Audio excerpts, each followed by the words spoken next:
Now we have the second and final part of the DCCU. This should be quicker because many of these projects have yet to come out, as well as the fact a bunch of these are in development hell due to pre-production problems, as well as many delays for other films due to the many strikes happening currently. While we don't have to take any guesses with Phase 4 and the first half of Phase 5, for the rest of it and Phase 6, we will only have to rely on titles alone and maybe a trailer for the ones coming soon. Especially when some have been taken off the schedule due to the strikes, I'm just including everything that has been announced regardless of release date. I could possibly make another video once more information about these projects have come out and the strikes have brought some out of development hell, but for the time being, here we go. First up is the Black Widow counterpart with Catwoman in 2021. Now, as I mentioned before, Black Widow doesn't really have a counterpart, so all the way back in Iron Man 2, I used Catwoman instead due to the characters being somewhat similar and Black Cat not receiving a proper adaptation in live action. So with this, Catwoman is now getting her own feature. Charlize Theron would reprise her role as Catwoman. In terms of another person to don the Catwoman identity that would fit into the Yelena Belova character would be Holly Robinson, who would be played by Anya Taylor-Joy. Then for any other supporting characters that could be added, Aiko Hasegawa, sorry if I'm pronouncing that incorrectly, played by Gemma Chan, and Wildcat, played by David Harbour. Then for the villain, Dreykov is hard to pinpoint since he is a character created for the film, but if I had to choose anyone to be in line with what that character is, I think Carmine Falcone would be a good fit because Catwoman and Falcone have a lot of history depending on the continuity. And I think Ray Winstone would be a good fit for that. But that's it. I don't think Taskmaster has a good enough DC equivalent to really have that character in place, so moving on. Next is the Eternals counterpart with New Gods in 2021. This should be pretty obvious, as Jack Kirby jumped ship from Marvel, he made the New Gods, and then when he jumped ship back to Marvel, he made the shittier Great Value New Gods that nobody likes, the Eternals. So it makes sense that this would be the case, especially since that Marvel only did it because DC announced a New Gods movie, but with DC being a complete and utter shit show, we didn't get that, and thankfully, since it was going to be written by Tom King. But again, I think this is a counterpart that many people can universally agree on. Now, I don't think there are specific counterpart characters for all the Eternals. I'm just going to pick the most popular New Gods to be featured and have that equal to the amount of characters in Eternals. With this, the characters I am picking are Highfather, played by Bill Murray, Avia, played by Michelle Pfeiffer, Light Ray, played by Harry Styles, Metron, played by Paul Bettany, Orion, played by Richard Madden, Big Barda, played by Gina Carano, Mr. Miracle, played by Kit Harington, Becca, played by Elizabeth Olsen, Jezebel, played by Salma Hayek, and Atanai, played by Rachel Weisz. Then for the major human character, we would have David Lincoln, played by Ben Barnes, and then Idris Elba would return as Darkseid, as I can't really think of another main villain. But with this, it could either take place before or after Endgame. Next, we have Shang-Chi and the overly long title, and its counterpart is Judo Master in 2021. Honestly, I couldn't really find anyone that perfect. This was the closest I could do, taking the basic idea of him being a martial artist and applying that to another character. And since in this day and age, nobody outside of East Asian people can be martial artists apparently, they would just probably race swap him. I mean, they already did that with him in Peacemaker, so that's what we'll do here. Simu Liu would play the titular character, obviously. Now, for the villain, he is essentially the Mandarin. So we could bring back Ra's al Ghul for this, but I feel like that wouldn't make a ton of sense since he hasn't really crossed paths with the character of Judo Master. So I decided to bring in another villain from Judo Master's Rogue Gallery, which is very few and far between, that has a personal connection to the hero, and I decided on Tiger. He is essentially the Winter Soldier, a sidekick of Judo Master, thought to have died, and then came back as a villain. So purely on the basis of having a personal connection to the hero, that is who I'm using. He would be played by Don Lee. For any supporting characters, there would be Justine Ramagas, who would be played by Awkwafina, Marcus Clay, played by Brian Tyree Henry, and then a cameo from smaller character Vic Sage, aka The Question, played by Oscar Isaac. Next, we have the Spider-Man No Way Home counterpart, which is The Flash 3 in 2021. Now, this one is a bit of a tough one because this brings up the question, what are the other movies like in this universe? Are they the same or are they different?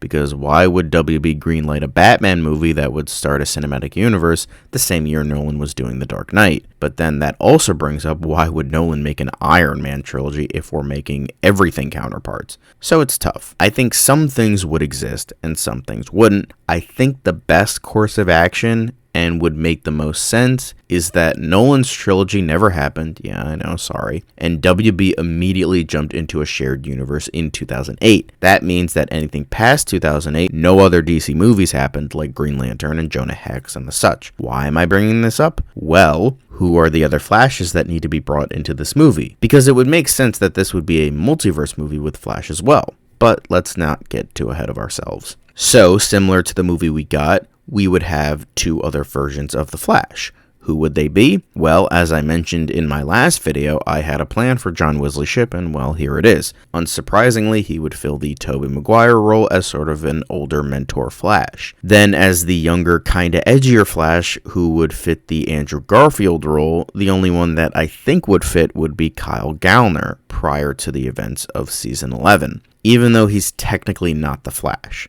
But the only other Flashes would be Rod Haas from Legend of the Superheroes, and I think he would be too old, and Kenny Johnson from the failed JLA pilot, and I don't think anyone wants to see that. Plus, you have 3 different speedsters belonging to the Flash family: Barry, Wally, and Bart, all in the same movie, which makes it kind of work in a way. In terms of the villains, it would be the Rogues, since in the actual film it was essentially the Sinister Six, but with 5 members, and the best counterpart to that would be the Rogues. Problem is, with choosing a character who didn't have his own show, he doesn't have an actual Rogues gallery, so we're gonna have to cheat for a couple things. So obviously the best and most obvious one would be Mark Hamill returning as the Trickster, and Corinne Bohrer returning as Prank. Then, the only villain from the Flash's Rogues Gallery that appeared in Smallville was Captain Cold for like 3 seconds with no attributed actor. So here's where we'll cheat a bit. We're going to use Captain Cold and have him be played by Clive Standen, and then when there is a Captain Cold, there is usually a heat wave, so we'll add him in too, and he would be played by Aaron Paul. Then finally, we have Mirror Master from the 1990 show. Only issue is that David Cassidy has unfortunately since passed away, so I think get someone who is maybe kind of similar looks-wise. Let's go with Brad Dourif. Not the best, but it's what I have to work with. Now, in this film, I would also like to note that Iris dies to mirror Aunt May dying in No Way Home. Next is Doctor Strange in the overly long title counterpart, Dr. Fate in the Multiverse of Madness in 2022. While Dr. Fate isn't really a multiverse character, I mean Doc Strange isn't either, so I think it would be fine. So with this, let's move on to casting. Now, in terms of what we set up properly, technically Zatanna would be the villain since she is our Scarlet Witch counterpart. However, I don't think that would work, and I wouldn't want her to become a villain and possibly kill her off. So I think the next best thing is to use Black Alice, who would take the abilities from Zatanna to become the villain, and she wants the America Chavez counterpart to escape this universe so she doesn't have to deal with the problems of, well, this universe. Speaking of, the America Chavez counterpart could be one of 2 I have in mind, either Raven or Vibe. Yeah, I know, ridiculous with the latter. But Raven gets the woman part checked off, while Vibe gets the Hispanic part checked off. If I had to choose, I'd probably go with the latter because you have that representation that people crave, and Raven brings in a whole other mess of shit in regards to her origins and that world. So I think Vibe would just be a bit more simple because he is simply a metahuman.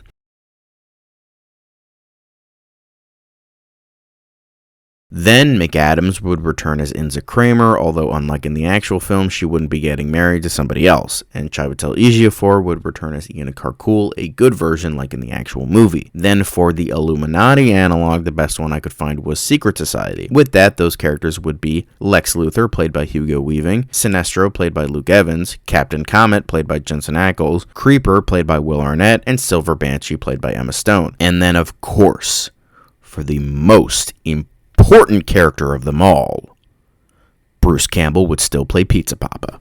Next is the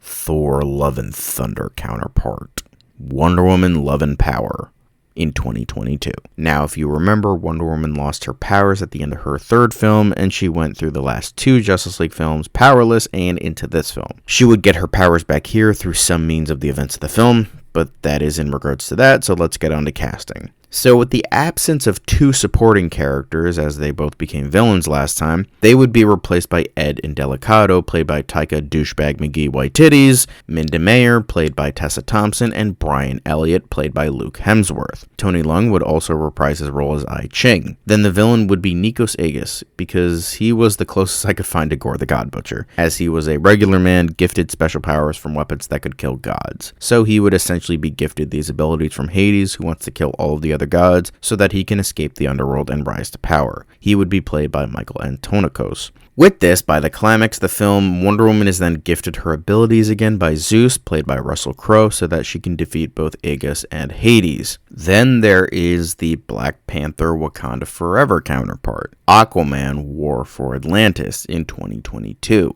This is another tough one, mainly because of the original context involving the death of Chadwick Boseman. As we all know, Garrett Hedlund is still alive and didn't need a commemorative film made for him. So I think the best I can do is simply treat this as a sequel to the first film, because outside of that, there's nothing else I can really do. I can't kill the character off screen because that wouldn't make sense. So I think treating this as a sequel with some notes from Wakanda Forever should be fine. I'm not trying to take away from what the original film was, I'm just trying to have fun with this overall idea. So any decision I make isn't to shit on Wakanda Forever, what the film represented to a lot of people, or anything of the sort, I swear. I think it would be interesting, though, to have the opposite of what happened in Wakanda Forever. Since Aquaman is the Namor analog, I think it would make sense to have a proper Black Panther analog. Since Namor was the villain and Aquaman would be the hero, Black Panther's analog would be the villain. And since DC introduced one in Rebirth, we will use that one, who is Red Lion.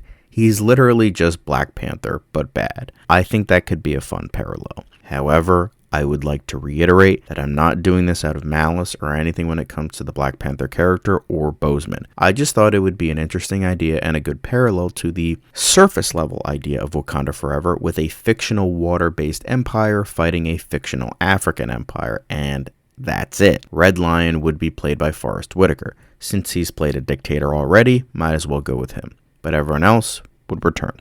Then for the Ant-Man and the Wasp Quantumania counterpart, Adam and Bumblebee Micromania in 2023. So this is simply a sequel, nothing to really deep dive into. The only thing to really add for this one is the setup for the ongoing villain for the rest of phases 5 and 6. Now, the closest character I got was Epoch the Lord of Time. He is from the far-off future and wants to conquer and control space and time, similar to Kang. Since this is the Multiverse saga, even for the DC Cinematic Universe, it makes sense. We could add that he wants to conquer the multiverse as well. He would be played by Andrew Garfield. Outside of that, not really any major characters to add, and everyone else would return. Then for the Guardians of the Galaxy Volume 3 counterpart, Omega Men 3 in 2023. Another sequel, so let's get on to casting. This one is kind of tough because we already had the Omega Men's main villain in the previous film, and it would be a bit ridiculous to use him again. So I decided to find a counterpart to the High Evolutionary, and I think I found one, even if it's pushing it. Desaad. Even though we've already got enough New Gods media, the only one that really fit was Desaad as sort of this evil mad scientist who experimented on people by torturing them, essentially. Much like in the actual film we got, we could add the idea that he created one of the Omega Men or helped to gain their powers. Maybe it would explain how Primus's powers are stronger than a regular person of his race. That could be interesting. With that, Desaad would be played by Michael Wincott. Now, before we move on, everything from here on out would be a guessing game, since none of these movies are out as of this video. We have some trailers for the Marvels, and we know bits and pieces about the various future projects, so I'm just going off information that I have as of September 8th, 2023. So if you're watching this months or years from now, just keep that in mind. Thank you. Next is the Marvels counterpart with The Marvel Family in 2023. Due to the fact that this includes all of the popular characters to have the Marvel name in the comics, Monica, Kamala, and Carol, I feel like having a movie focusing on the DC Marvel family would work, so here we go. Now, even though it's more popular to have the New 52 version of the team, I'm sticking with the original version since it would make the most sense. Carol would be Captain, Monica would be Mary, and Kamala would be Captain Jr. They would all return for their respective roles. The thing is, though, who's the villain? Don't really know. It's assumed that it's this character Dar-Ben, who is using Ronin's hammer to try and restore her homeland. Sure, There aren't really a ton of characters in Captain Marvel's Rogue Gallery to really match that, so I'm just going to be using an alien because the movie takes place in space, so this one will as well. With that, let's go with Despero. Since he will never be featured in a big budget movie like this normally, might as well just put him here. He would be played by Gerard Butler.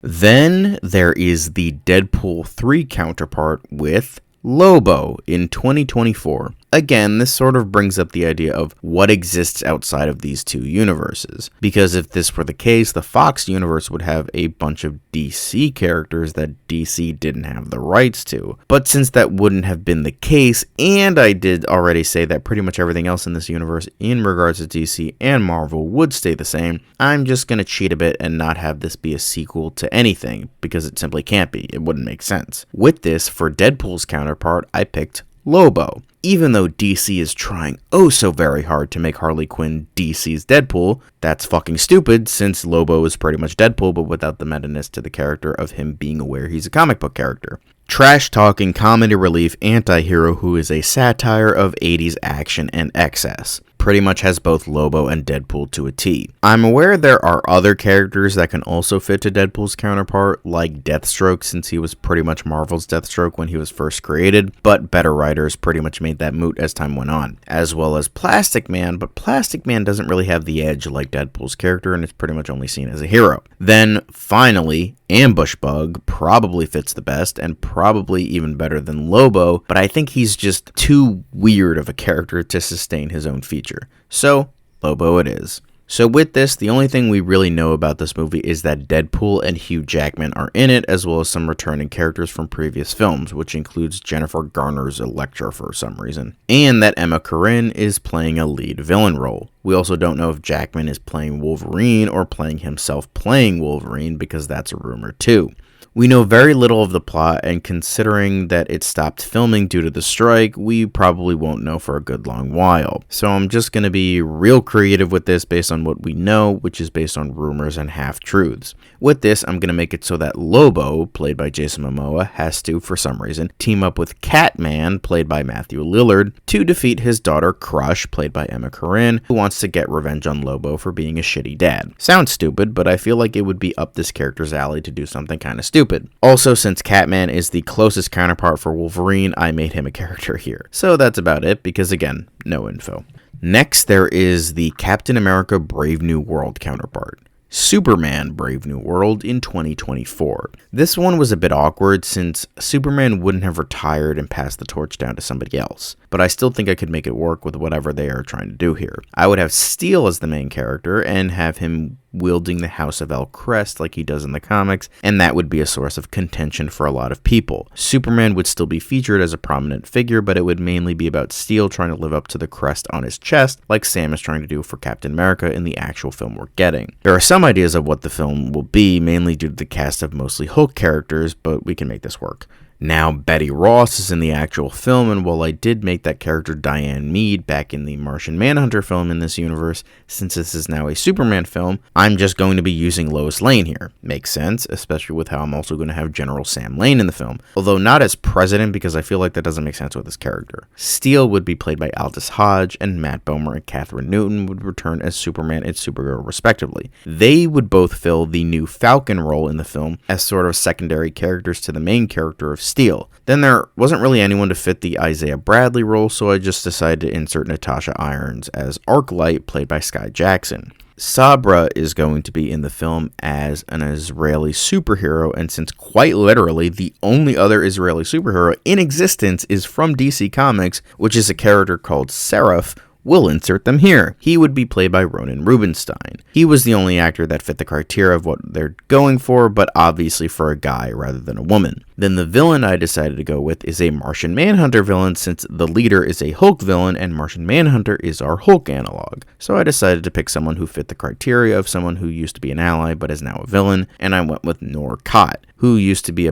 the best friend of Martian Manhunter but then became an enemy. He would still be played by Tim Blake Nelson. Then there is the Thunderbolts counterpart, Suicide Squad, in 2024. This is a more obvious one since both are villains masquerading as heroes, although one is forced by the government and given explosive collars if they're ever out of line, while the other is masquerading as heroes for a grander goal of villainy, but both have the same core concepts. Now, with the MCU version of the Thunderbolts, it seems like they're going into more Suicide Squad territory anyway, because it seems like Julia Louis-Dreyfus' character is more of a government official, along with Thunderbolt Ross heading this group. And then on top of that, there are more so anti-heroes coming together to defeat a common enemy, like the Suicide Squad. I mean, Marvel isn't even trying to be subtle with this. They're products of Civil War, No Way Home / Multiverse of Madness, and Eternals were already ripping off DC films that did or didn't happen, so it seems pretty obvious that they would be doing that for Suicide Squad as well. So it all perfectly works out. So, unlike a lot of the other Phase 5 and 6 movies that haven't come out, we actually have a lot of info in regards to this down to the cast, which are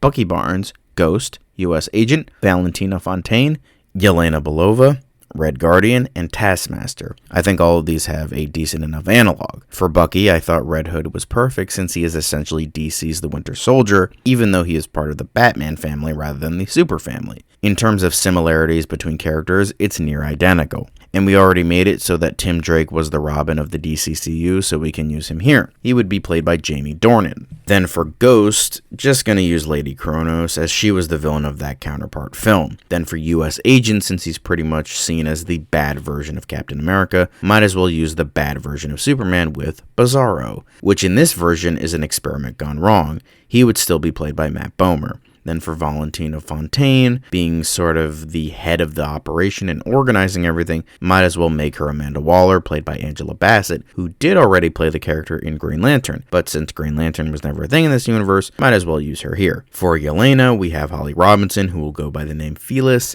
Then for Red Guardian, I'm going to use Wildcat, and for this specifically, he would pretty much be the Bronze Tiger of the group, where he would be the only tried and true hero of the team. Then I had two for Taskmaster. One is to bring back Amazo as a reprogrammed version of the character to fight for good, since Amazo and Taskmaster are kind of similar in terms of using heroes' powers against them. But since this Taskmaster is more or less just an assassin with a name slapped on, I might as well go with Deadshot, the other idea. He would be played by Scott Eastwood. Then we do need to have Rick Flag for the Suicide Squad, so he will be added as well, and he will be played by Wyatt Russell. Then Sam Lane will appear, played by Harrison Ford. We don't really know who the villain is, might as well go with their first, the Onslaught. They would be played by a bunch of unknown Middle Eastern actors. Next is the Blade counterpart, iVampire, in 2025. There isn't really a ton of vampire characters like Blade, so with this, the closest counterpart is Andrew Bennett, but is also known as his series title, iVampire. While Blade is a daywalker, being half human and half vampire, Bennett is simply a vampire who also hunts vampires, but it still works. In terms of the character himself, Andrew Bennett would be played by Barry Keoghan. Then you have some allies. I think the best ones to use would be Deborah Dancer, played by Rebecca Hall, John Troughton, played by Aaron Pierre, and Dmitry Mishkin, played by Peter Stormare. Then the most obvious choice for a villain, since we don't know anything else about this movie, is Mary, Queen of Blood, who would be played by Mia Goth. But that's all I have for this one. Then is the Fantastic Four counterpart, which is pretty easy since I already mentioned it, Challengers of the Unknown in 2025. These guys were pretty much the proto-Fantastic Four, as they were created by Jack Kirby in 1957, and then would later make Fantastic Four with Lee 4 years later. So I feel like this would be an easy counterpart. Now, with this, since everything is about diversity and gender these days, it would make sense that June Robbins would be part of the team from the get-go rather than an addition later on. So that would mean that the characters would be Ace Morgan, played by Bradley Cooper, Red Ryan, played by Charlie Cox, Rocky Davis, played by John Cena, Professor Haley, played by Willem Dafoe, and June Robbins, played by Jodie Comer. Now, we don't know anything about the plot or the villain, so I'm just going to go with the villain that the Challengers first fought with, Morlien, who is described as an evil sorcerer. He could be played by Simon Baker. Nothing too special about this one. Next is the Avengers Kang Dynasty counterpart, Justice League, Epoch Dynasty in 2025. This one was a pretty easy one to do since I already stated the main villain of these phases. Even though the Lord of Time doesn't really have a story like this at all, I just decided to adapt the Marvel story as is with Epoch instead of Kang, because that's really all I could do. Unfortunately, we know nothing except that Kang is going to be in it, and it will loosely adapt the Kang Dynasty, but that's it. The rough idea of Kang Dynasty in the comics is him taking over the world with his son, as well as using some idea from Epoch stories he was in to use as the basis. So in this film, it features Epoch fighting the original Justice League years ago, but is easily defeated. Then many years later, each member of the Justice League disappears one by one until there is almost no one left. The world descends into chaos, and with the vast amounts of armies that Epoch collected over the centuries, is able to defeat everyone and rule the planet. It shows him making time points so that he can rule all of time and that no one else can try to change that. It's only when a handful of nobody heroes that Epoch did not bother erasing from time try to defeat him, and they are successful. They go back in time using his technology and bring the Justice League back from the dead. In a post-credit scene, the Monitor states that it is time. Then finally, the Avengers Secret Wars counterpart, Justice League Crisis on Infinite Earths in 2026. Technically, the more appropriate equivalent would be Superpowers, because Secret Wars only existed to promote a line of action figures, and Superpowers did the exact same thing. However, in terms of crossover comics, Crisis is a million times better and in actual continuity like Secret Wars, so I'm using it. Plus, more people know about Crisis than Superpowers. So this would pretty much adapt Crisis on Infinite Earths, as much as it can in one movie, that is. It would be more of a loose adaptation like Marvel is with a lot of their famous stories, so that's what this will be. It would be about the multiverse, but more minimized in scale because there haven't really been that many teases to this ending. All the heroes that exist in this universe show up, even some new ones, and Crisis is executed, and we get only one Earth. That is all for this video though. Stay tuned, as after Monster Madness, I will start the Marvel Extended Universe.